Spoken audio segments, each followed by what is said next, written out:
बच्चों, चलिए स्टार्ट करते हैं exercise 11.2 question number 10। Question number 10 में हमें क्या करना है, find the angle between the following pair of lines. ये हमें एक क्या दे रखा है, पेयर ऑफ लाइन दे रखी है। क्या है, 10 क्वेश्चन है, पार्ट फर्स्ट है ना। हम पार्ट फर्स्ट करेंगे इस वीडियो में सॉल्व। तो हमें एंगल फाइंड आउट करना है पेयर ऑफ लाइन का, मतलब इनके बीच का हमें एंगल फाइंड करना है, ठीक है ना। टू लाइन की इक्वेशन हमें गिवन है, इनके बीच का हमें एंगल फाइंड करना है। अब ये आपको क्या इक्वेशन देख रखी है, वेक्टर इक्वेशन है या कार्टेशियन इक्वेशन है, वेक्टर इक्वेशन है, ठीक है ना। वेक्टर इक्वेशन क्या होती है हमारी, R vector equal A vector plus lambda B vector. ये होती है, यहाँ और भी कांस्टेंट हो सकता है, अल्फा बीटा और भी हो सकता है। कभी सोचो कि लैम्डा ही होना चाहिए, नहीं, यहाँ कुछ भी हो सकता है। क्लियर बात हुई। तो वेक्टर इक्वेशन ये होती है ना। तो ये वेक्टर इक्वेशन हमें गिवन है, तो आप इस वेक्टर इक्वेशन को इसके साथ कंपेयर करोगे तो आपको ए मिल जाएगा b1। अब दो इक्वेशन है तो ए को 1 मानना पड़ेगा, इसे भी 1 मानना पड़ेगा। दूसरी इक्वेशन अगर हम लेंगे तो उसे हमें क्या मानना पड़ेगा, 2 मानना पड़ेगा। मानना पड़ेगा नहीं मानना पड़ेगा, बताओ। तो इन इक्वेशन को कंपेयर करके इसके साथ क्या आप यहाँ से b1 b2 बता सकते हो, क्या होंगे हमारे पास। आप क्या होगे डायरेक्ट कि ये b1 होगा ये b2 होगा, बस इतना ही तो करना है हमें। एंगल फाइंड करना है तो आपको वेक्टर इक्वेशन कंपेयर करो और वहाँ से b1 और b2 की वैल्यू लिखो। तो यहाँ से b1 और b2 की वैल्यू हमारे पास क्या आ गई, जल्दी से बताओ। v1 वेक्टर की वैल्यू क्या होगी, 3i cap plus 2j cap plus 6k cap, ये होगी। और v2 वेक्टर की हमारे पास क्या होगी, i cap plus 2j cap और प्लस 2k कैप, यही तो होगी वैल्यू। आप जब इस इक्वेशन को कंपेयर करो इनके साथ, जल्दी से बताओ। ये a1 होगा, बताओ ये क्या होगा, b1 होगा, ये a2 होगा, ये b2 होगा। क्लियर हुई बात। चलिए अब आ जाता है अपने फॉर्मूले पे, एंगल फाइंड करना है।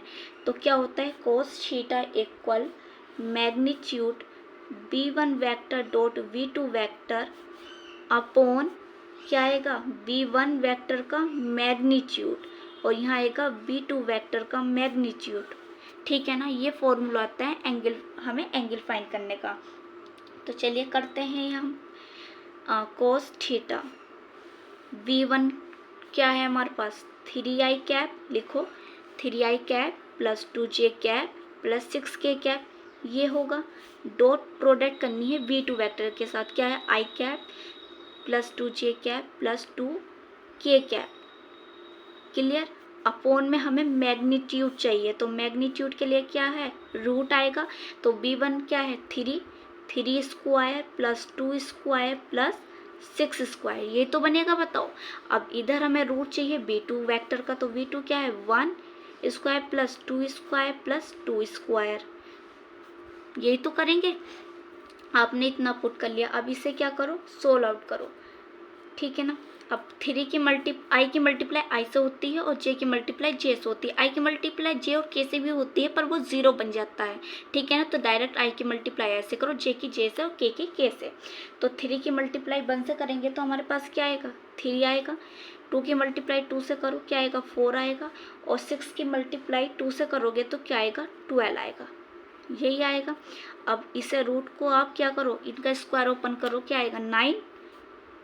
3 का 9 होगा, 2 का 4 होगा, 6 का क्या होगा, 36। अब इधर ओपन करते हैं हम, 1 का एज इट इज़ 1, 2 का 4, फिर 2 का भी 4 ही होगा, ठीक। cos थीटा इक्वल, अब यहाँ क्या है, 3 4 12, टोटल को ऐड करो, क्या मिलेगा हमारे पास, 19 आएगा। क्या आएगा, 19। और इन्हें हम ऐड करेंगे तो इन्हें ऐड करने पे मिलेगा हमें 49 और इन्हें ऐड करने पे हमें मिलेगा 9, ठीक है। अब हम इसे मैग्नीट्यूड के साइन को हटा सकते हैं। क्यों हटा सकते हैं, क्योंकि यहाँ हमारे पास क्या है, निगेटिव वैल्यू नहीं है, तो हम इसे हटा देंगे, ठीक है ना। इसे हम क्या करेंगे, हटा देंगे। तो हमारे पास क्या निकल का आया, cos थीटा, इससे जब हम हटाएंगे तो हमारे पास है 9 अपॉन अंडर रूट 49 और ये है रूट 9। तो ये बताओ, अब ये तो हमारे पास 19 एज इट इज़, 49 किसका रूट होता है, 7 स्क्वायर रूट, और ये किसका होगा, 3 का। तो cos थीटा इक्वल 19 अपॉन 21, 3 7 से 21। अब थीटा की वैल्यू फाइंड करनी है तो cos इधर क्या बन जाएगा, cos इनवर्स 19/21। तो ये हमारे पास किसकी वैल्यू फाइंड हो गई, थीटा की। ये तो एंगल है हमारे पास, ये तो एंगल फाइंड करना था, ये हमारा आंसर आ गया है। वीडियो को लाइक करो, शेयर करो, सब्सक्राइब करो चैनल को।